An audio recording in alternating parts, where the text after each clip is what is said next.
Okay. We in this bitch, you know what I'm talking about, man. Welcome to another episode of Saturday Night Live, you know what I'm saying? Give it up. Yes, sir. You know what I'm saying? I'm in this joint with my brother. Should have been from the same mother. But that shit don't change nothing. My nigga, Mickey, Monday. Yes, sir. I'm talking about, man. Tell them about yourself, man. Tell them what the fuck going on, man. Appreciate you letting me come through here for a little bit. Nah, absolutely. Absolutely. It's so crazy because I used to do a podcast, right? Yeah. So the mic would always be in front of me. Yeah. So I'm like, it's an old habit of mine because we ain't had cameras back then. So like, I gotta get out that habit. But no, real live. Mike, Mickey Monday. Yeah. Musician, songwriter, producer. Probably one of the best lyricists in the DMV. Okay. That's not in the DMV. Yeah. Not counting Warrior. Uh-huh. Logic. But yeah, quote me. Yeah. And if you want to test it, the pen is always ready. But you know what I'm saying? I'm here with my brothers. I appreciate him here. Nah, for sure, man. I had to throw that out there. You know, Yeah, I'm hey, on the way, so. listen, you gotta let them know, man. You gotta plug yourself in, man. I don't care about what nobody else talk about. It don't matter. Listen, if you don't like it, holla at my boy. You know what I'm talking about? But you know what I'm saying? Man, thank you for coming through. Number one. Number two, I've been gone for 2 weeks, man. I had some family stuff going on, but we are back in full effect, and we ain't going nowhere. You know what I'm talking about? Yeah, we ain't going nowhere. We ain't going nowhere. You know what I'm saying? Never. You know what I'm talking about? We got this going on. You know what I'm talking about? You know, starting off always, you know, we got to do a fit check. Oh, okay. We got to do a fit check. You know what I'm saying? Hey, listen, I'm going to let you go first because like, I ain't going to lie, bro. When you walked out, I was like, oh, man. I'm like, I ordered this shit and I ain't got it. But he was like, nah. I'm going to get this shit. I used to work at Uniqlo for a little bit. Yeah. So I still know some people, so I was very fortunate enough for them to like kind of put some stuff aside. For sure. For sure. Just to kind of get into it, like I said, you know, something slight. So Let him know. Let him see I it. can't even see the back. No, let him see It it. don't even matter. Let him see it. First off, Is that Andy Warhol Uniqlo Kosh collab? Yeah. Oh, man. First, let me start off at the feet, though. Hold on real quick. Oh, man. These joints right here. Uh-huh. Can you see that? Oh, he got the socks. I got the socks, I too. ordered them too. I got the socks. You know what I'm saying? I got the socks with a little collar on it. The banana socks. But these are also the Air Force Ones. These are the Nocta certified level boy joints. Oh, shit. Yeah. So, you know, I had to make sure I got that correct. And then, Yeah. the shirt. Can you see the shirt? Let's see. That's that Andy Warhol, bro. Uniqlo Andy Warhol. What y'all know about that? What y'all know about that? You know what I'm saying? I got a little LA fitted. You know Uh-huh. what I'm saying? Nipsey Blue. Uh-huh. You know what I'm saying? Dodgers joint. Yeah. I got the Hiroshima pen from Japan. Okay. You can see that. Let them know. Pretty special. Uh-huh. This little handkerchief I got from Lush of all places. They used to Oh, make that shit. shit. Lush. Yeah. Oh, shoot. I'm sorry, YouTube. Oh, shoot. Lush. It's for little kids around here. My fault. Nah, you good. Shades, you know, something slight. I keep the usual. Just a little Cuban link joint that I got. Yeah. And I got a little Cartier Love joint right here in the middle finger. Okay. I ain't gonna throw it up, but and then I got the Gucci right here, the Gucci Ghost. The Gucci Ghost ring. Listen, you gotta understand when it comes to fashion, it's about accessorizing. Absolutely. Oh, and the chains too. You know what I'm saying? Yeah, it's about My grandmother accessorizing. did The Cuban, Yeah. the Rose, the Rope. Yeah. Slice, Yeah. For slice, sure. slice stuff. For sure. Hey man, listen, one time, give it up for Mickey Monday, man. Coming through, putting that shit on. Love you. Cause you know how we do. My stomach growling. What the hell is going on? But you know what I'm saying? I'm gonna go ahead, hold on, give me 1 second. I'm gonna go ahead and go live on Instagrams. And I'm gonna tell them tap in with the Tubi. You know what I'm talking about? For sure. And I guess I could do a fit check. You know, Don't hurt him too bad. nah, I don't be doing too much. You know, when you come in this joint, I'm wearing I'm a hockey jersey out. That's what I do. That's my shiggity shiggity. You know what I'm saying? I'm a hockey jersey ass nigga. I bang. You know what I'm talking about? You know. Of course, I got the Caps. Ovechkin. You know what I'm saying? And in honor. Hold on. I ain't gonna lie. In honor of Trav. If you know me, you know I'm a Travis Scott head. For dropping Days Before Rodeo on Apple Music. First of all, I've already had it on my phone. I never not had it on my phone. I always had it on my phone. I always could listen to that album.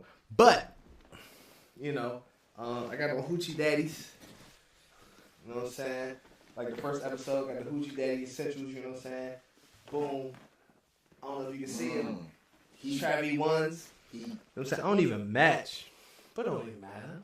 It's fine. Who cares? Who cares? You know something about, you know what we got going on around here, man. Nice. You know what we got going on around here. But nah, man. Listen, like I said, number one, I thank you for being on the show with me, man. I know it was super last minute. And I definitely appreciate you coming to fuck with your boy. And, you know, sorry, guys.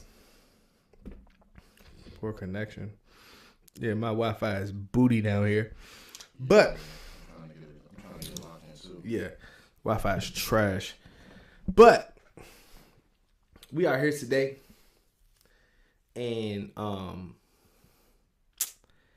I know right now we're talking about, you know, fashion and stuff like that. And if you've been tapped in, or if you are tapped in, or if you do know, or if you don't know, whatever the case is, the DMV Foams. Let me see if I can get a picture of them real quick. The DMV Foams. Let me see if I can get a picture of them real quick. You know, oh no. I can't see that. I can't see that. Let me see if I can get a picture of the DMV Foams real quick. You know, but the DMV Foams, man. Well, my take. Give me your take on them.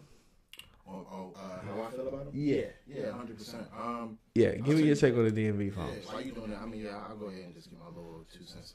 How I feel about them, I think this is a very long time coming. You know what I mean? Like, the foams is such a staple piece of our fashion, of our culture. Yeah. You know what I mean? Like, I was thinking back on, like, back in the day, they had, like, Steve Tex and phones. And, you know Steve Tex and Foamposites, bro. You know what I'm saying? Snow pants, all that. Like, it's really a whole vibe. And for them to bring the silhouette to us and it be available only for us, because I checked it online to see if I could even grab it on the sneakers app. They dropping on the sneakers, they dropping on the sneakers. Yeah, unfortunately, but I don't know if they're gonna do like how they do with where you have to like be in a certain area to be able to grab them. How they did with the Nike Pass and stuff like that. But yeah, I saw a video from this dude. I forgot. I follow some custom sneaker dude on Instagram. He posted a video of Ward 9 in Silver Spring. The line was down the block, bro. Like, it was crazy. So really, yeah. And to me, I'm like, that's great, because we don't really see that as much as we used to now. We don't.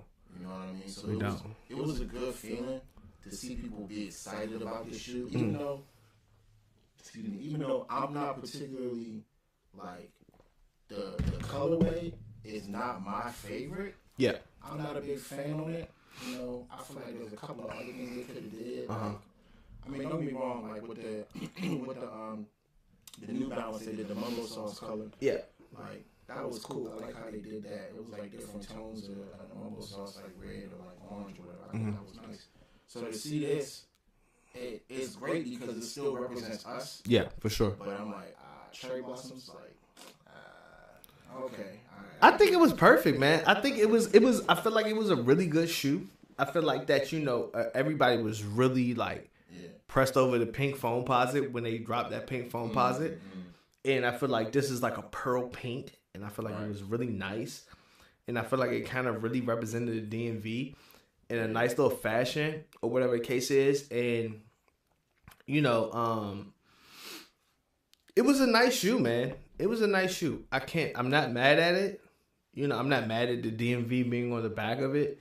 A lot of people didn't like that, but the simple fact of I did like it. I thought it was cool. I thought it was like, you know what I'm saying? Like, hey, man, you know, this is where we from. The cherry blossom theme, you know, the insoles and stuff like that. I thought that shit was cool, bro. I really enjoyed it. And I think it's a really nice shoe. And I didn't get it, but I'm going to get it. You know what I'm saying? There's no way I'm not gonna have that shoe. Like, there's no way I'm not going to have that shoe. I'm in the same boat, and the only reason why, like I said, my biggest not gripe, but like the biggest thing that kind of bothers me with this shoe is that, like you said, the pearl, right? Like the pearl pink, the cherry blossoms. That reminds me of like when Kevin Durant does his own pearl shoe. Like, that's cool, but I feel like they could have done something a little more contrasting to what has kind of already been done. You know what I'm saying? That's my only, like... All right, so what colorway would you have liked to see? I mean, bro, like, as far as color-wise, like I said, they could have did something more along with, like, mumbo sauce, or, like, they could have did, I mean, they could have, like, took the dang Metro, Fuck no. No, hear me out. All right. They could have put the Metro, like, map on the sole on the inserts. Okay. Instead of the cherry blossoms. Like, just something. Okay, got you. You know what I'm saying? Like I said, the cherry blossoms and stuff is cool, but that's just not, when I think of us culturally, I don't think of cherry blossoms. Like, cherry blossoms is more like a tourist thing. Like, people come here to see cherry blossoms. Like, people who live here, we see cherry blossoms all the damn time. We don't really care about that. So it's like, give us something that really, like, represents us culturally. You know what I'm saying? So, like, the DMV and the tab is cool. The pearl pink is not bad. I'm not hating on the color. I'm just saying, the color was good. I think the color was good. You know, it's the same thing with a lot of Nike shoes where it's like, there's not a lot of creativity going on. They just turning stuff out. And I think because they oversaturate the market and trying to get past the reselling, like, boom that's been happening these past couple of years, I think they're just throwing stuff out, which necessarily isn't a bad thing. But this, they could have actually, I don't even know if they had someone from the city, like, really, or like from this area really help. Like I said, Kevin Durant would have been a great person. Wale, you know what I'm saying? Like, all these people that they reached out to and gave all these, like, friends and family kits to, like friends and family packs. Like, that's cool, but you know, in the future, do a little market research. Yeah, that's my only reason. Yeah, I mean, I think this is a good shoe. I think it's bad. 100%, yeah. Like, you know what I'm saying? I really like it. Like, I would buy it. One thing I really want them to bring back with Foamposites is the pros. Okay. Now, look at this shoe. If you throw a Nike check with a black bottom on that jump,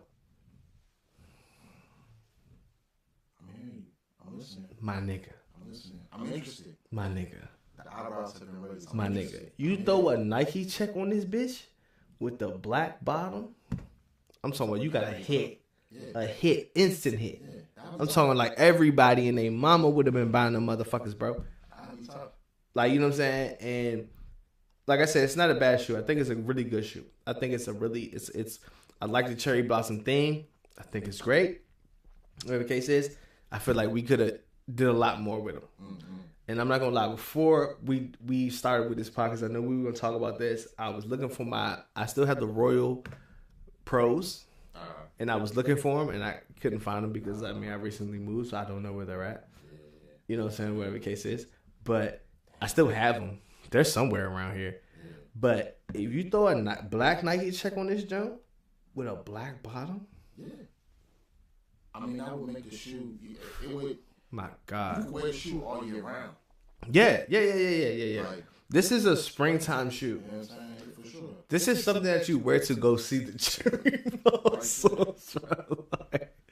This is something that you go see the cherry blossoms in. Right. You know, but I think that this shoe was really nice, and I really enjoyed it, and I'm gonna get it.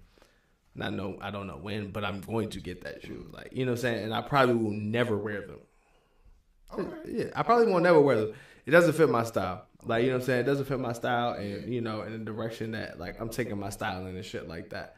You know what I'm saying? Whatever the case is, but for the most part, I think they did their job with it. Yeah. Like I said, a lot of people didn't like the DMV on the back, and I feel like that's, you know, I didn't hate it. That's wild, bro. I didn't hate it.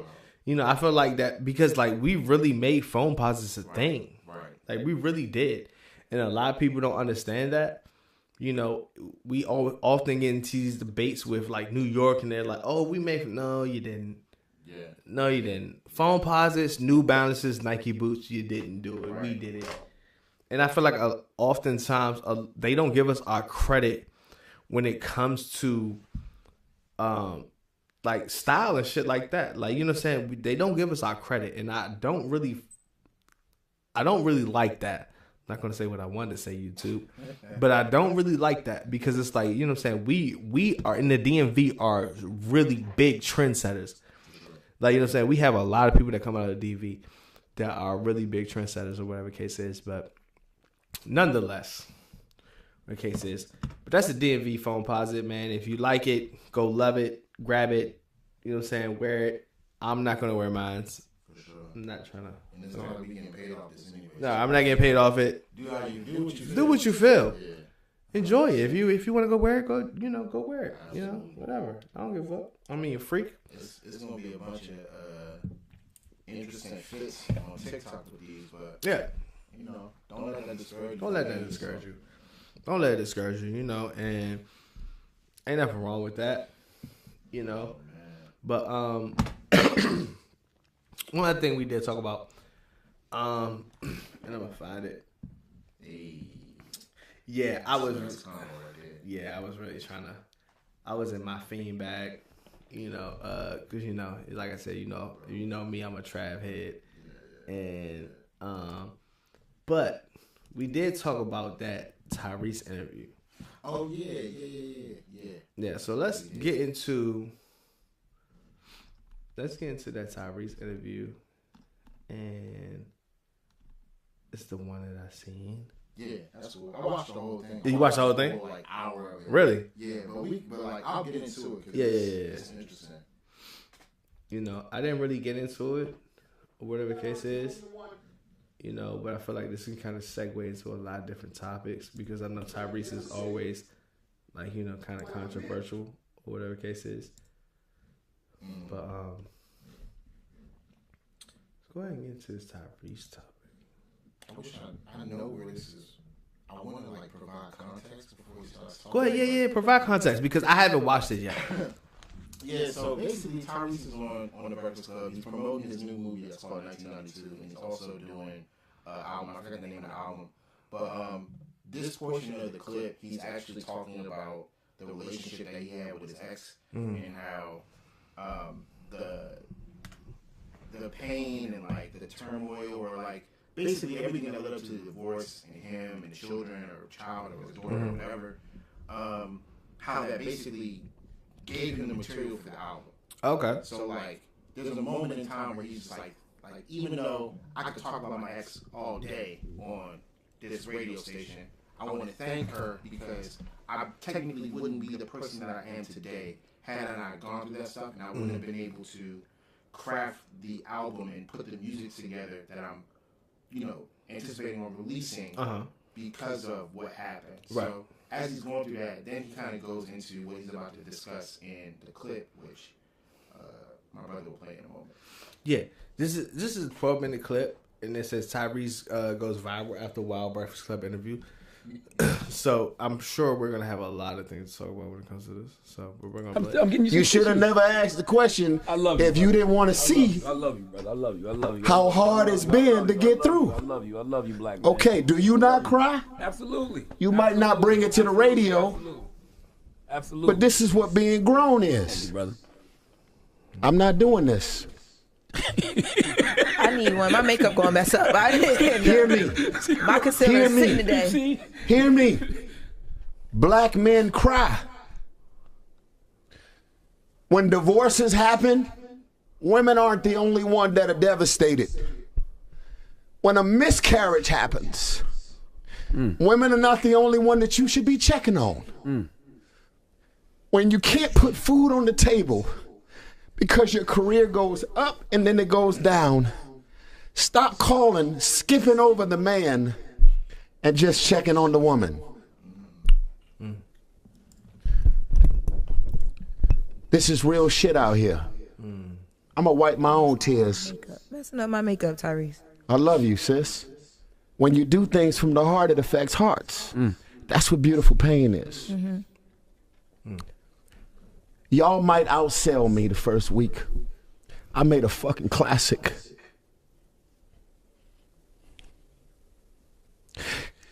Some of the most legendary movies in the world didn't do well in the box office. Baby Boy bombed.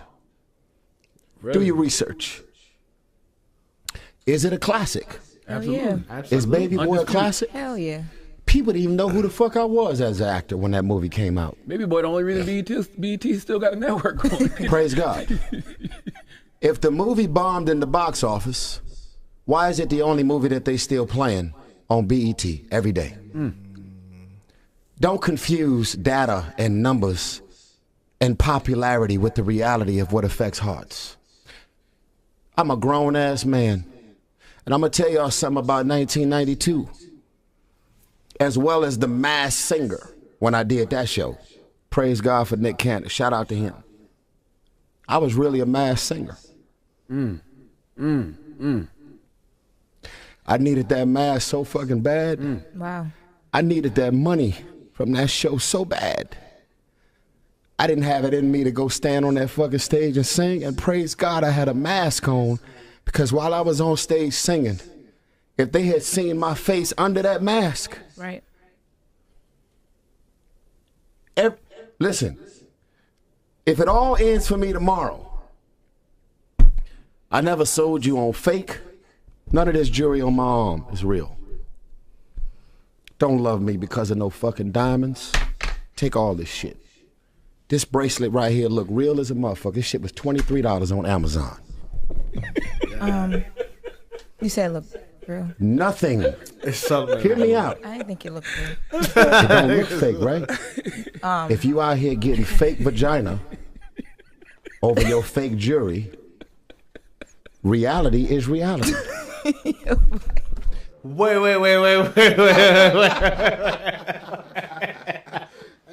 Wait a second. Oh, first off, this is the part I left out because I didn't know where the clip was going to start at. Charlamagne asked him, like, how are you handling these losses that you've been receiving, like, back to back to back, like, you know what I'm saying? In 1992, Ray Liotta is in the movie. He passed away in, like, 2022. Paul Walker passed away. Yeah. You know what I'm saying? His mom's passed away. He had, like, two of his other relatives pass away. Then, you know, he had a divorce. So he's like, how are you handling all this grief? So that was his response to the question, which, to be honest, he didn't really answer the question. Yeah. But I respect the vulnerability in his response. But bro, the way he took the bracelet off was just like, you know what? This is all Amazon. $23.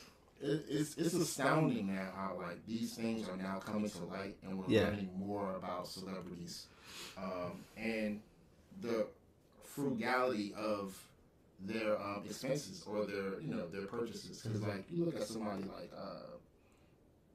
Ocho Cinco. I mean, he brags about that stuff all the time. Like, oh, I be buying stuff from H&M, or like, oh, I be doing this. I go to McDonald's and I eat McDonald's every day. Like, yo, that's cool, but like also, you need to treat yourself a little better, bro. Like, treat yourself. I'm not mad at him for it. Yeah, no, and I think that you should. I think that you should. Yeah. But then at the same time, bro, it's like when it comes down to it, and it's like, you know, like I feel like with people like that, they kind of never get away from who they really are. You know what I'm saying? And it's like, yeah, you know, I could have somebody cooking for me every day, this, that, and the other, blah, blah, blah, you know. But then I could also just be like, you know what? I'm about to go to motherfucking McDonald's, grab me a motherfucking quarter P, give me a 2B. Yeah. Like, you know what I'm saying? Like, you know, and I don't see nothing wrong with it. You know what I'm saying? Yeah. And I mean, but I do understand, like, you know, in the context of, like, you know what I'm saying, who you are as a person and your status and shit like that. But it's like, sometimes that shit shouldn't even matter. And sometimes it does matter. You know, and I know that it's hard. You know, but my thing is, I really respect people that can come forward and just be like, bro, this is bullshit. Like, you know what I'm saying? Because, like, you know, when we as, like, let's not gonna say average, but us as middle class human beings, we looking on the outside looking in, we like, shit, man, look, You know what I'm saying? Money start rolling in, nigga, guess what? Like, you know what I'm saying? I'm buying me and the whole gang some chains. Yeah. You know what I'm saying? I'm dropping that 100 bands. Like, you know what I'm saying? But it's like, for real, what the fuck are we doing? Yeah. Like, really? Like, you know what I'm saying? What are we really doing? Right. You know, and it's like, a lot of people don't understand that. A lot of people don't want to come to grips with that. A lot of people, you know what I'm saying? Because it's like, it's shoved in our face day after day. It's like, you know what I'm saying? You get on Instagram, you see X, Y, and Z, you just like, damn, bro, I wish I could do that. Or, you know what I'm saying? Like, even wish I could do that. It's like, damn, when I'm on, I'm going to do that. Like, you know what I'm saying? And it's like, for real, for what? Like, you know what I'm saying? Because the thing about it is, I feel like a lot of us, like, as homies, like, you know what I'm saying, as brothers, like, you know what I'm saying? Because I don't handle, all I got is brothers. Like, you know what I'm saying? Like, you my brother. Like, you know what I'm saying? Like, Sure. and it's like, when it comes down to it, it's like, you know, I can understand the gesture, but then I can also understand, like, me, you know what I'm saying? You coming to me, looking at me like, bro, why did you do that? Yeah. You didn't have to do that. Yeah. Bro, you know what we could have did with that?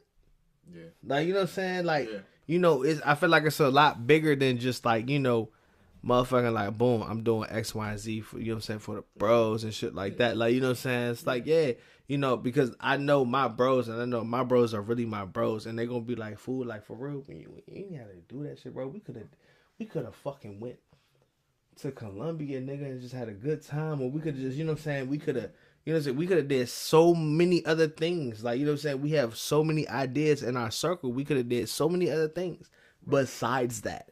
Yeah. Like, you know what I'm saying? And so I understand what he's saying, because it's like, really, honestly, when it comes down to it, you know, with our folks and with our friends and our family, we're not out to impress each other. You know what I'm saying? No, 100%. Yeah, we're not out to impress. We're out to just be like, hey, nigga, like, listen.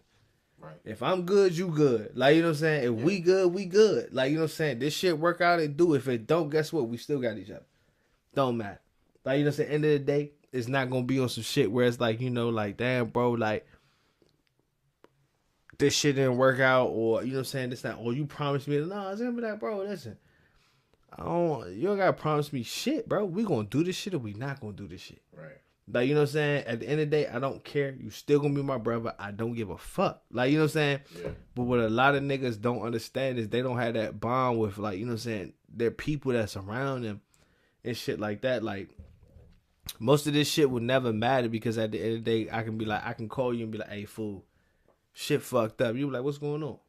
Like, you know what I'm saying? Like, it's not gonna be like, yeah, bro, shit fucked up too. Let's stand there, blah, blah, blah. Like, you know, and it's just gonna be a different type of vibe, you know. But with some niggas, they don't know how to fucking, you know. Excuse me, y'all. I'm sorry. You good. My bad, y'all. Give me 2 seconds. Sure, you connect that right. All right. And we're back. Okay. We're Okay. back. I don't know what just happened, but. But yeah, it's definitely like one of those things where you gotta kind of like have just good people around you, good genuine people around you that really care about you. Because a lot of motherfuckers don't care about you. They don't care about your well being, don't care how you doing. You know what I'm saying? Like, I feel like that with our friend group, we really like call each other like, bro, like, you good? Like, you know what I'm saying? Like, you straight? Yeah. Like, you know what I'm saying? And the thing about it is, even if I tell you I'm straight, you know I'm not straight. Like, you know what I'm saying? You gonna be like, all right, cool, but I'm gonna pull up on you and shit, man. Like, let's kick it. Let's go get some food. Let's go. You know what I'm saying? Like, you know, and it's always been like that with our friend group. Yeah. It's never been like, you know what I'm saying? Like, you know, I tell you I'm straight, and it's just like, nigga, I know you. Yeah, you know what I'm saying? Like, I know you not good. That's low-key how this started. Yeah.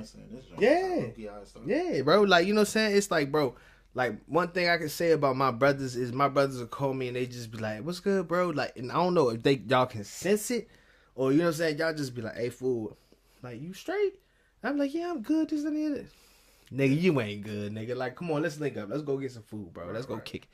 Like, you know what I'm saying? That's what it is. Like, you know what I'm saying? Because at the end of the day, a lot of motherfuckers, like, the thing about it is, people don't really give a fuck about you. Like, you know what I'm saying? But you got real people around you that really genuinely give a fuck about you. Right.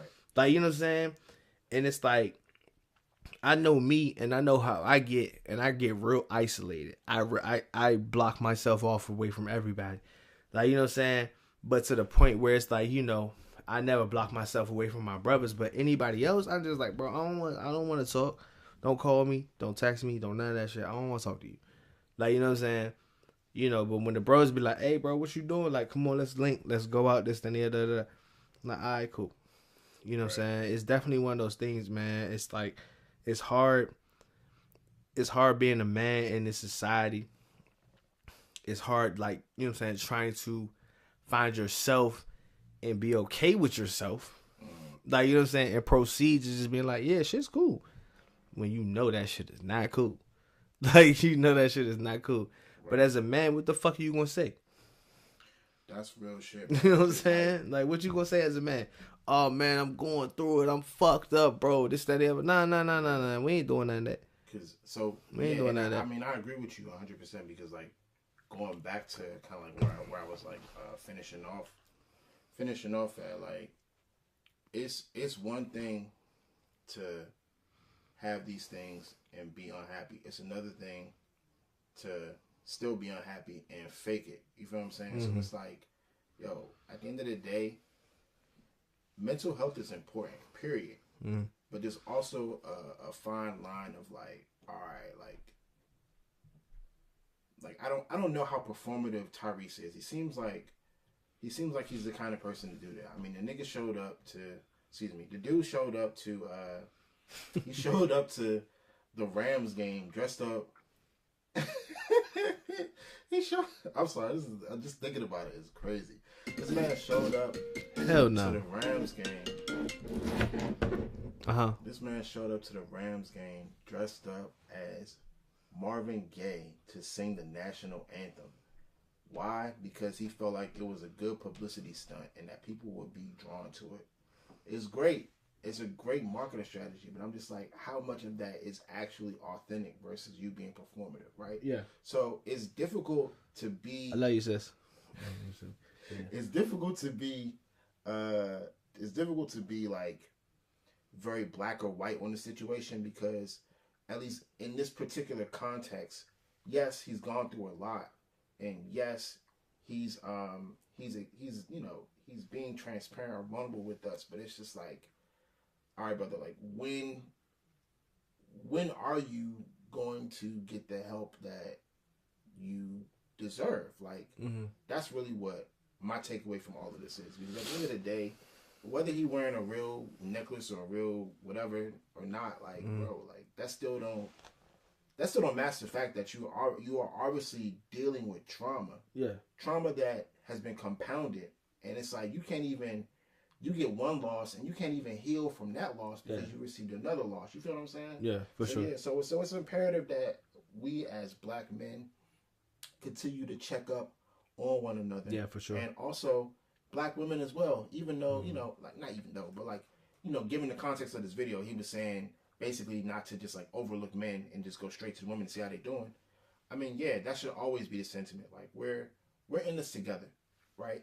Like that's the most straightforward way I can put this. We are all brothers and sisters on this planet. We are all here with a shared experience, especially in our community. Yeah. We're black, we're minorities, we are seen as inferior to a lot of people who are here. Races who aren't even white look at us as inferior. You feel what I'm saying? And they are minorities just like us. It's ridiculous. But at the same time, with all of that being said, within the smaller communities or sub communities, like there's black men and black women. Sure, black men get treated a lot differently compared to black women, and we're often seen as the white men of our, the white men of black people as a whole. But that still doesn't exercise or give anyone the opportunity to exercise prejudice while trying to provide us with, or provide people that you're close to with a safe space to be able to, share that vulnerability. Or if that's something that's out of your capacity, go ahead and let them, provide them with the professional counselor that can provide those tools for them to be able to begin that journey. Yeah, man, I feel as though it's definitely heavy when it comes to our community. I really lately have not really been like playing off of the color of the skin, I've just been playing off of men. Because it's like it's really difficult, bro, to be a man. Like, you know what I'm saying? It's really difficult to be a man and to be comfortable with who you are and the things you go through and shit like that, and being able to kind of just like go through this life and not, I guess you could say, not worry about things, but be okay with who you are as a person, and just be like, all right, cool, like, you know, because like Mike, like let's be real, a lot of niggas aren't us, like, you know what I'm saying, and I'm not even saying that in a way on a bracket. I'm just saying, like, you know what I'm saying, a lot of people haven't had the opportunities, haven't, like, you know what I'm saying, had the experiences, haven't been able to be in positions that we've been in. Like, you know what I'm saying? And there's nothing wrong with that. And honestly, I'm going to be completely honest with you. I prefer that you do not go through the experiences that we went through and not have the opportunities that we had, because I feel like that you would live a such more fulfilling life. Like, you know what I'm saying? Because we see things through the lens of some some F stuff. Yeah. Excuse me, YouTube. Like, you know what I'm saying? Like, because we have been presented with opportunities that most people wouldn't be presented with, and we have taken advantage of those opportunities.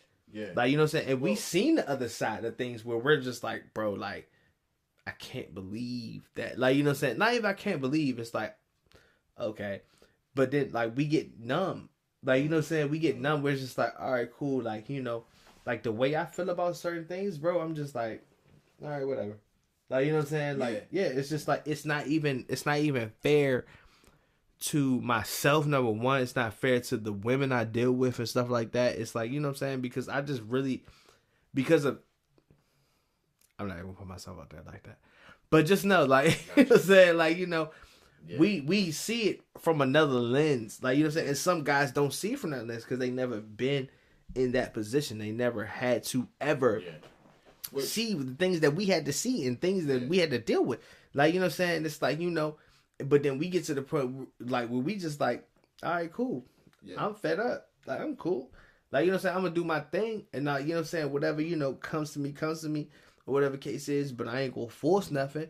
Like, you know what I'm saying? Ever. Like, you know what I'm saying? I'm never gonna force anything. I'm gonna just let that shit happen. You know what I'm saying? And a lot of guys, they just don't, they never been in the positions that we've been. So it's like, you know what I'm saying? So for me, like, the way I look at certain things, I'm okay with letting things go. I'm just like, all right, cool, whatever. Like, you know what I'm saying? Yeah. And some guys, they can't. Like, they can't just be like, you know what I'm saying? Like, nah, I need that. Like, nah, I don't need, bro. It's cool, whatever. It's a.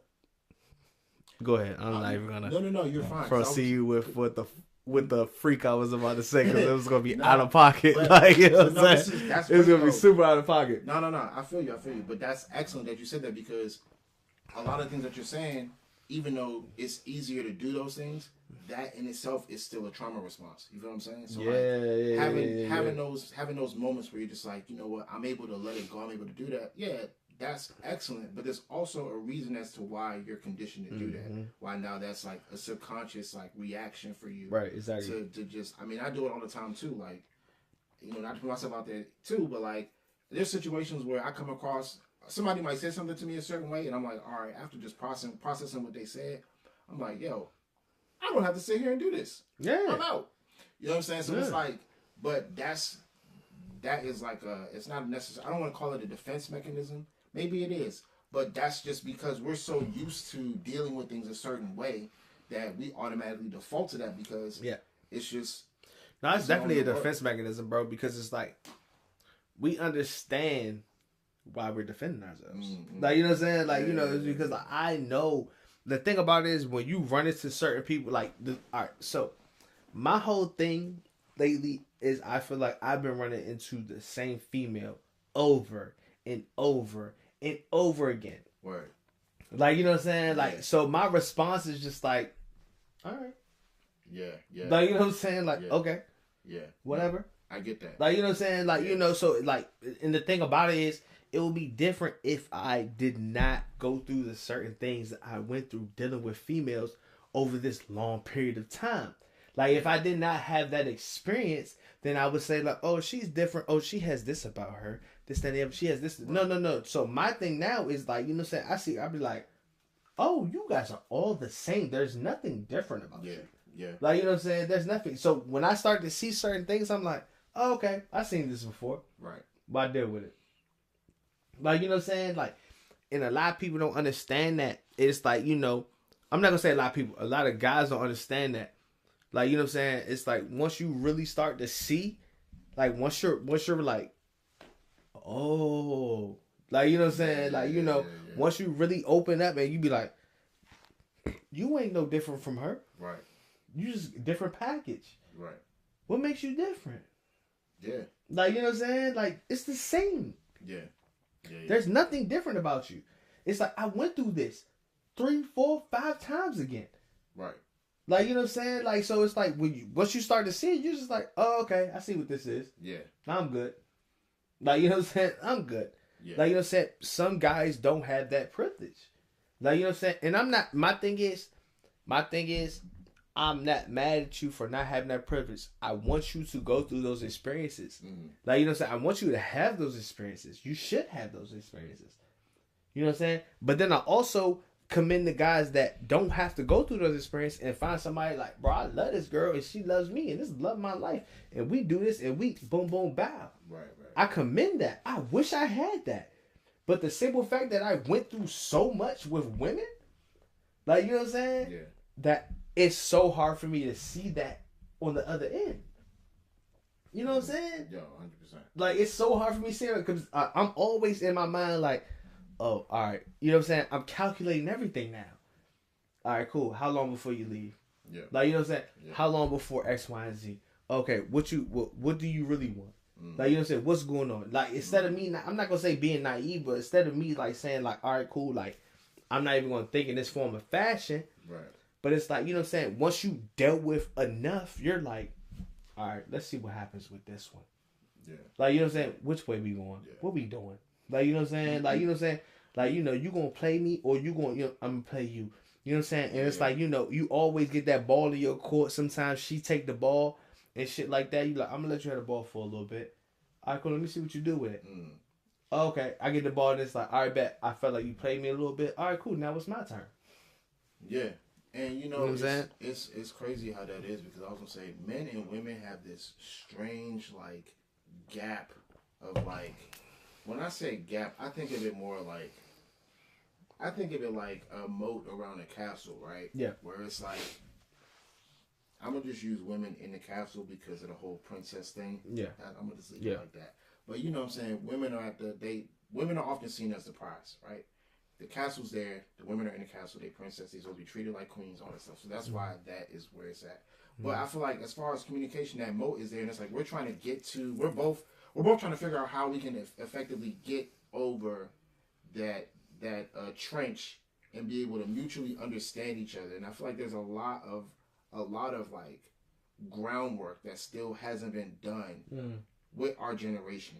And that's primarily because of our parents and their parents. Trauma. Which, yeah, I mean, it goes back to trauma, but I feel like nobody's really having a real conversations on like what makes them uncomfortable. Why do you feel? Because how can you have that conversation with the person if they don't even recognize their trauma? Right.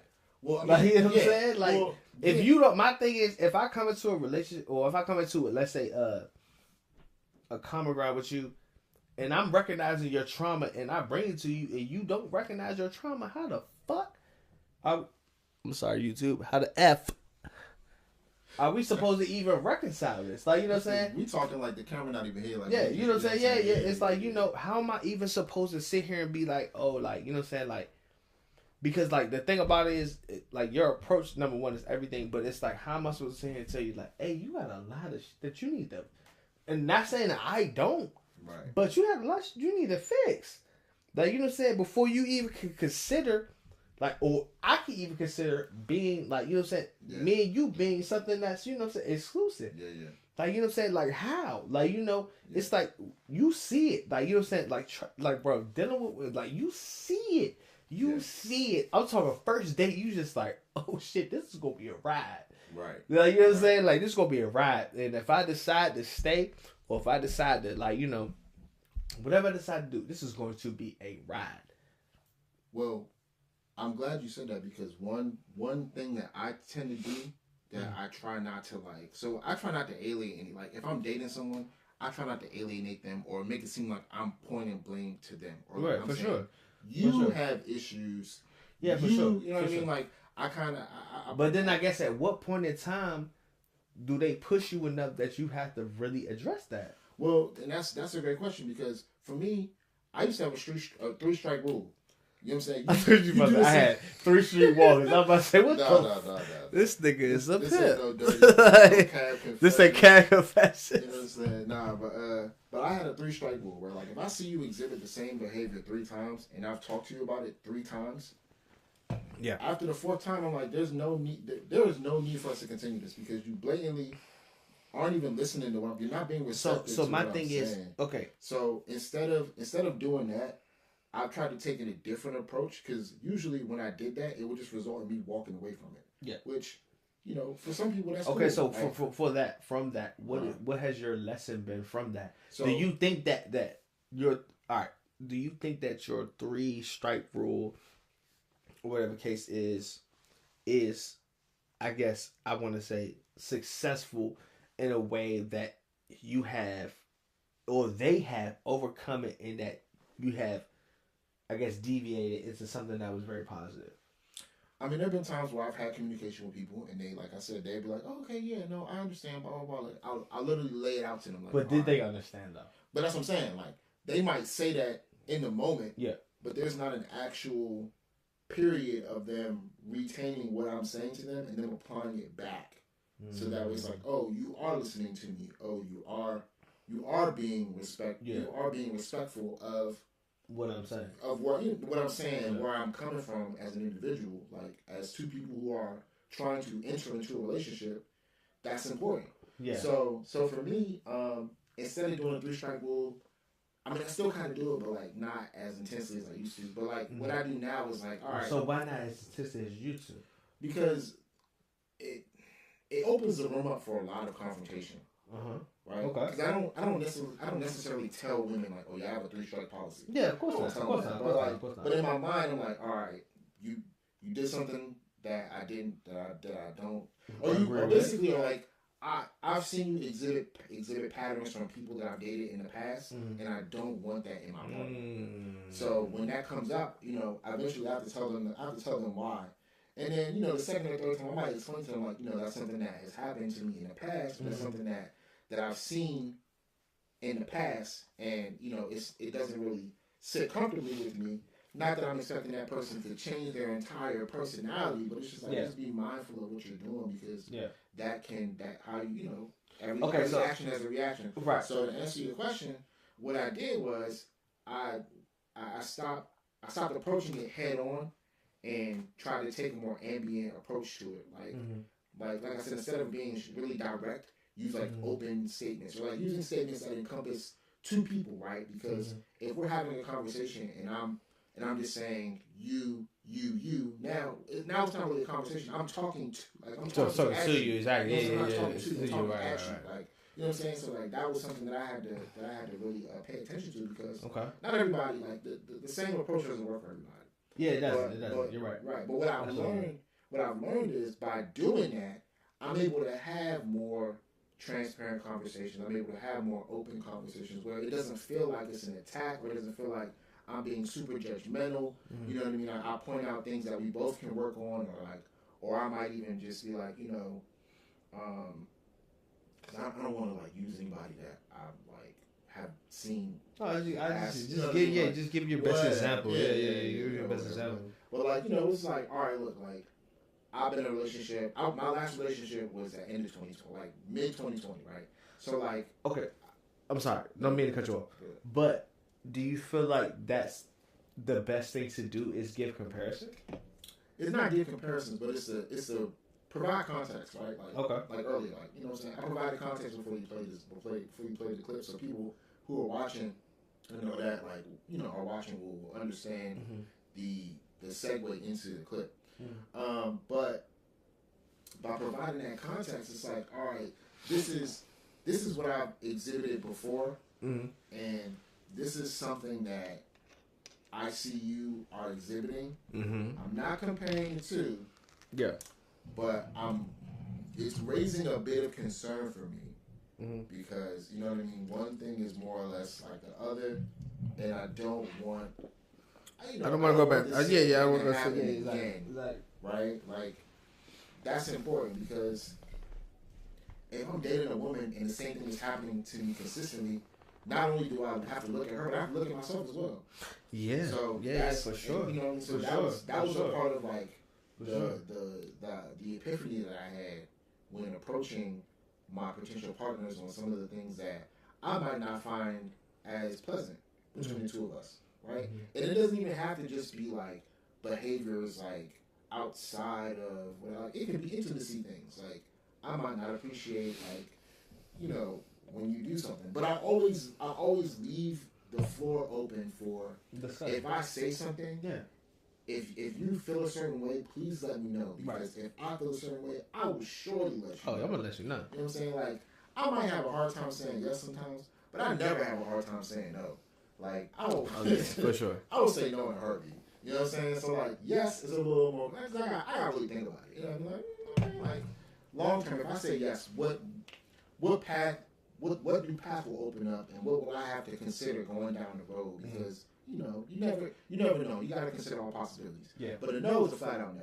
You know what I'm saying? So it's like if I'm that way, I don't want to shortchange my partner by not allowing them to have the same presence. Presence and opportunity to be able to bring this to my attention for sure. Yeah. So that's really it. But because you know we talked a little bit about like gender roles and like expectations and like you know what men and women are expected to do and how they're supposed to act and how they're supposed to do. So I mean, do you feel like as though now in this space and time of us, like you know, like really becoming men, do you feel as though women are really becoming women? I will say it's a majority of women that I've seen where they are really, really doing what they're supposed to be doing and they making their way into the world. And then I see some women who, you know, aren't as fortunate, but they're trying. And the effort is really what matters, right? Like that's always important. Because my thing is... Do you feel like women set their expectations way too high? I mean, for men... There's oftentimes, yes, with the expectations are set a little too high. Do you feel like women are delusional?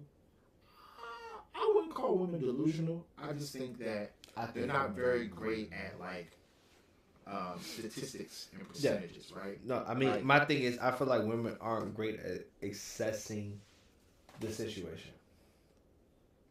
Nah, my thing is, I feel like, you know what I'm saying? Like, I feel like women should be able to be in the nature of what they should be. Like, you know what I'm saying? Like, you know, if you want to be a stay-at-home mom, okay, I can provide that for you. Like, you know what I'm saying? If you want to, you know what I'm saying? Like, you know, but then I feel like we start to kind of get into a rabbit hole with women in certain areas where it's just like, I don't know about that. Like, you know what I'm saying? Like, you know, and it's not a bad thing because, I mean, I feel like that, you know, first of all, it's your life. Whatever you decide to do with it is up to you. I don't care. It doesn't bother me. Right. Like, you know what I'm saying? Like, you know, and I want the very best for you at the end of the day. You know what I'm saying? But at the same time, the very best, I feel like that most women, the very best for them is somebody that can really be there for them. You know what I'm saying? Not say provide for them, but provide for the family. Yeah. Like, you know what I'm saying? Like, that can really sit here and just be like, listen, I'm not really worried about shit. Like, you know what I'm saying? Like, you know, I got a guy that really cares about me. He cares about my family. He cares about our children. This, that, and the other, blah, blah, blah. Yeah, I might work, but at the same time, like, at the end of the day, this nigga comes home. He takes care of everything. I don't have to worry about shit. I don't have to wake up in the morning and just be like, hey, are the bills paid? Right. Like, why am I getting emails? Like, you know what I'm saying? Right. Like, you know what I'm saying? Like, you know. Yeah, like why does my phone keep ringing? Why, like, you know what I'm saying? Like that's what women want. Yeah. You know what I'm saying? And it's like, because in this day and age, like a lot of people don't understand. It's like, bro, like it 50-50 is honestly right now. I hate to say it because I don't want it. It's a blessing. Yeah, no, for sure. Like, you know what I'm saying? I hate to say it, but it is. It is. It is. So let me go back into what I was saying, because even though you touched on some great points, I want to explain why I said what I said, because I feel like it might go over people's heads a little bit, right? Like, when you said, are women delusional, and I said, not necessarily. I just think that they're not really good with statistics. Mm-hmm. All right, if you think about, if a woman thinks about their ideal match, right? I mean, there's a website that you can, like, find. I wish I had it. It's about the cat bags. Is it the cat bag? I forgot. Cat food jam. No. It's not even that. It's literally like a calculator. Crazy. Right? So like, oh, it's a calculator. Yeah. But now it's a calculator, right? So you put in your preferences of what you're looking for in a man, and once you hit, it'll give you the statistics. It'll give you the statistics, and it'll show you exactly. Baby, listen, how say it much right now. Of a percentage of the U.S. population. Sure. If you're not a 10, you're not getting what you want. Well, and that's the thing too, right? Because you think about it, right? Like, say you want a dude that's he's got to be at least 5'10". He's got to make close to. No, you good. I'm gonna just keep rapping. He got to make at least close to like 6 figures, and he's got to be within a certain age range. The percentage is less than 1%. If you think about it, it's like, all right, 1 billion people. And it's like 100, maybe like 110, 150,000 people out of 1 billion, out of a multiple billion, out of like 6 billion people. That is an infinitely small number compared to 6 billion or 6, whatever. I don't even know the amount of men versus women in the United States or versus the world, basically. But my point that I'm trying to make is that a lot of women have these expectations on men, and they're looking for things that aren't even necessarily plausible in this area. Like, it's not hard to find a man that can make that amount of money, but like everything that you're looking for is not as straightforward as possible. I mean, it's more or less like looking for a needle in a haystack. So with that being said, it all boils down to what's your reality, right? Like, what do you want the most? You want to come home to somebody that's comforting. You want to come home to somebody that feels like home, that's protecting, that's safe, that is loving, caring, right? You want someone that can be able to provide for you, or you like being a provider and you want to be able to have somebody next to you that can help you take on tasks, or that might be better at some areas than you are. Not everybody's an excellent problem solver. Not everybody's an excellent mathematician, right? Those are the two biggest things that are necessary in a relationship: finances and learning how to navigate through your issues and through your, through whatever comes through. You know what I'm saying? So it's like, you got to look at what your reality is, and what you're willing to take on as far as, oh man, that was perfect. That was perfect. No, it's still here. Oh, my bad. All right, yeah. You just want to make sure you can take on what you're willing to as your reality, and it's not a matter of settling, because you can meet somebody here. If you live here and you meet somebody here and they done swept you off your feet and they done did all this stuff for you, well, look at that. That's not settling. You done found somebody that's in love with you and you in love with them. Yes. So don't pass up opportunities because you're so focused on, you know what I'm saying? You're so focused on what we see in social media. We see all these dudes, or you see all these women that are driving these cars and doing this stuff. Sure. Yeah, sure. It's women who are hairdressers who make over $100,000 a year. They're close to $1 million. They doing all this stuff. It's men who have business ventures, or they whatever they do, and they getting close to that bag. They might work in the government. They might have government contracts. They might have my sister make that bag. You know how much it costs to get my fucking hair done? Listen, that's what I'm saying, my sister bro. make that. So it's interesting to see these dynamics from people where it's like, all right, we got all these expectations and all this X, Y, and Z. And it's like, the whole population not even like that. You know what I'm saying? Like, you look at all the dudes that was in your school, or like that was in your classroom with you, and they was like, oh yeah, when I hit a certain age, I'm gonna make it big. I'm gonna be like this. I'm gonna do this. I'm gonna blah blah blah blah blah. But fast forward now, how many of those people do you see them actually being successful? They actually have something that they can, they can present to the world and show their hard work for. You got people who have families who are making good money. You got people who they have businesses that not everybody's able to do that. Yeah. So you got to look at it from that point, For sure. from that perspective, right? For sure. Like, everybody's not gonna be able to make it to the NBA. Sure, there's G League. You know what I'm saying? There's Capital City Go-Go's a great basketball team. It doesn't make any difference that you're not on the NBA. You made it, because not even that's still professional basketball. You know what I'm saying? So it's like don't look at things as a negative, and don't twist your reality to the point where it seems like you might be settling, or you might feel like, this is not where I want to do this or that. Like, be more honest with yourself and build from there. You know what I'm saying? And that's the thing. Starting off up here, and you keep getting chopped down, of course that shit's gonna feel defeated. Yeah, for sure. And it's gonna be, it's gonna hurt. But that's a part of life. If you build right here and work your way up, you see how much room you have from here going up versus you coming down. The fall is crazy, right? So if you start from here and work your way up and really set on a foundation of what you're looking for in a person and making sure that you're being truthful with yourself. Because if you know you can't provide, nice to get here now. You know you can't bring something to the table, but you want your partner to bring that to the table. That don't sound crazy to you? You know what I'm saying? So like, be honest and be open with yourself. So that's why I don't want to call women or men delusional, but. No, I don't think for sure. I don't think that people are delusional. I think that people have to be honest and truthful with themselves. I feel like my biggest issue and my biggest problem with a lot of people is they're not truthful and honest with themselves. Exactly. Like, you know what I'm saying? And that's where I have an issue at. Like, it's like when you look at niggas like us, like, you know what I'm saying? And not even like, you know what I'm saying? Like truthfully and honestly, you know what I'm saying? I'm a 34-year-old male, and I swore I was not going to say my age. Who gives a fuck? I'm a 34-year-old male, and excuse me, YouTube.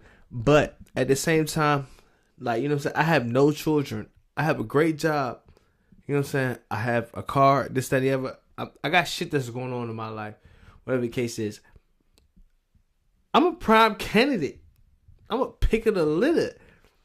Like, you know what I'm saying? And a lot of people don't understand that. It's like, because you have that going on between there, like, I'm supposed to just like, no, I don't care about that. Who cares? You know what I'm saying? Like, a lot of women don't understand. I don't care.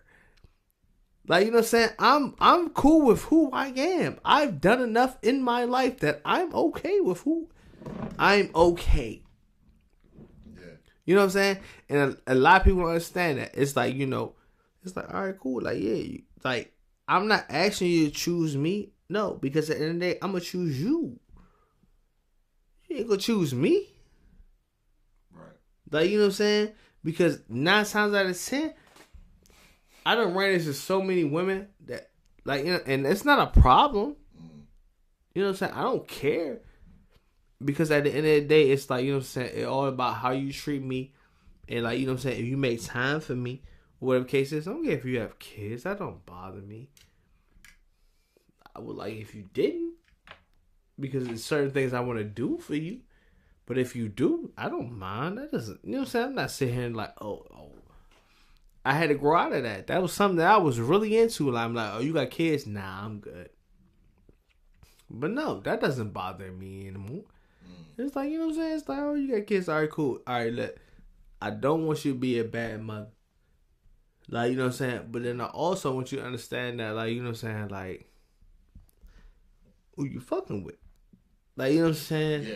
Do you expect my 100% loyalty?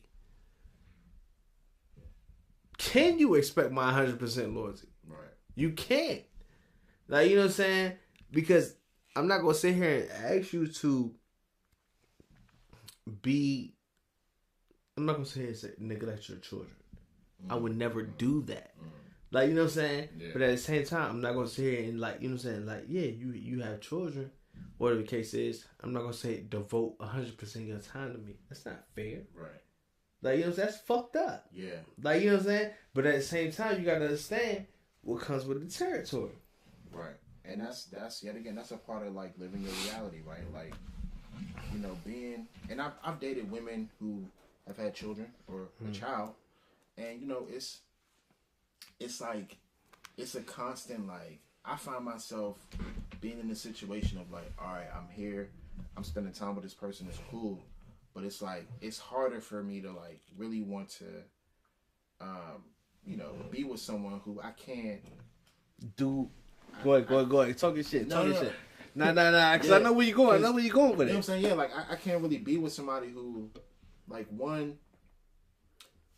for some reason, the women that I've dated that have kids, like, the father is either like, he's either like chill, like he in the picture, but he not really like a issue, or ain't no father there at all. You know what I'm saying? So it's like, you know, having that situation, it's like, all right, well, it's cool that I'm able to like be there and, you know, and connect with some people. Like, it was a girl I was dating. I met her kid. She was great. Little girl was awesome. She was cool as shit. But I was like, damn, like, this is crazy. At the time I was like 25, 26. Would you do it again? Would I do it again? Yeah. I mean, as an older person now, yeah. No. I You definitely would? No, I would, definitely, 100%. Really? And this is why, because the maturity is a big reason as to why I wasn't able to do that, because I couldn't even process being a stepdad at 25, 26. I was like, there's so much more stuff I want to do. Yeah. You know what I'm saying? Like, even though the person that I was seeing was amazing, she was great, she had a really good job, like, had her own crib, like, woody woo, like, just awesome. You know what I'm saying? Ain't no bad blood between us neither. It's like, she a cool person, but it's difficult for me to get past that. And you know, as an adult now, I kind of feel bad that I made that choice, because Why? Because there was a girl right then and there, a young girl who needed a male presence, who needed somebody to teach her how men should treat, or, you know, be a male. But is that your job though? So that's the thing. At the time, I felt like it wasn't. But as 33-year-old me now, I'm like, who's to say that wasn't? It could have been. That could have been my job. For what? That's what I'm saying. As a young nigga, as a young male, as a young black male, at that time, being 25, 26, Sorry, and being dude. a stepdad, like, to me was nuts, because, like, I was so busy. All right, so my I was so busy. question to you is: do you deserve that? You feel like you deserve that? Like, now? No, I'm not saying now. In that moment in time, do you feel like you deserve that? Oh, no. In that moment in time, hell no. I was like, I'm getting the hell out of here. Yeah. Like, this is great, but I had to, like, yo, I mean, it was great, but I had to, like, really take a step back and be like, damn, like, I'm doing this, and it's cool. We vibing. We you know, we really bang with each other. But there's a void here. There's an apparent void here. Yeah. And I ain't nobody, like, I would have to be the one to eventually step up into that void. Yeah. You know what I'm saying? Like, I'm dating somebody, and, you know, dating somebody and it become more serious, then yeah, that's something that I would have to eventually step into. Do I feel like I was mature enough to handle that at the time? Absolutely not. Like, like I said, me now, yeah, sure. Like, that's something that I would be more open to. Not saying that I'm just gunning for it. Like, every girl I see, I'm like, you got kids?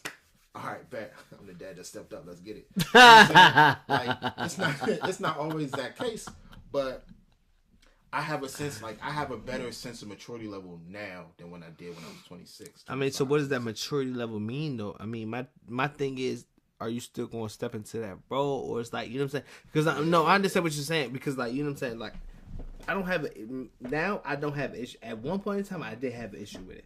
I'm not fucking with no women with children. I'm just not doing it. You know what I'm saying? But at this, yeah, you know what I'm saying? Like, you know, not saying that I wouldn't, like, you know what I'm saying? Yeah. Because I definitely would.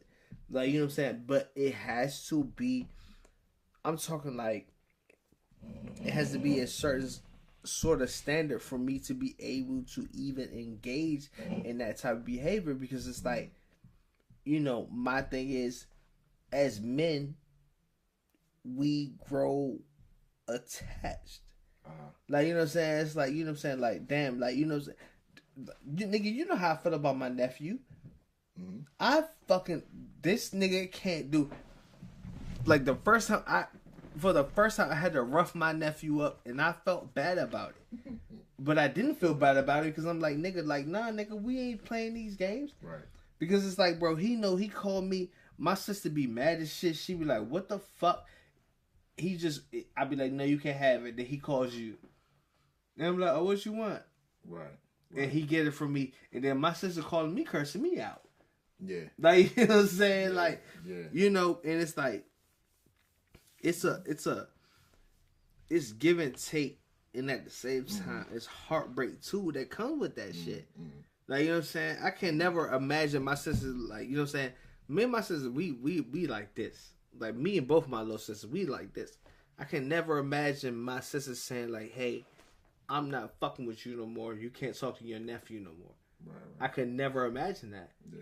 Like, you know what I'm saying? Like, because I love that little nigga. Like, you know what I'm saying? Like, you know, I don't give a fuck what you say. I'm going to go get him. I'm going to pick him up. I'm gonna take this nigga. He know, like, I took this nigga to Target. And he was like, oh, he was asking for something. I said, I can't buy it for you right now.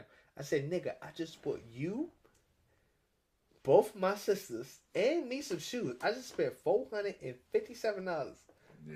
And you want a $50 dinosaur that you gonna play with for 2 fucking weeks? Right. No. Right.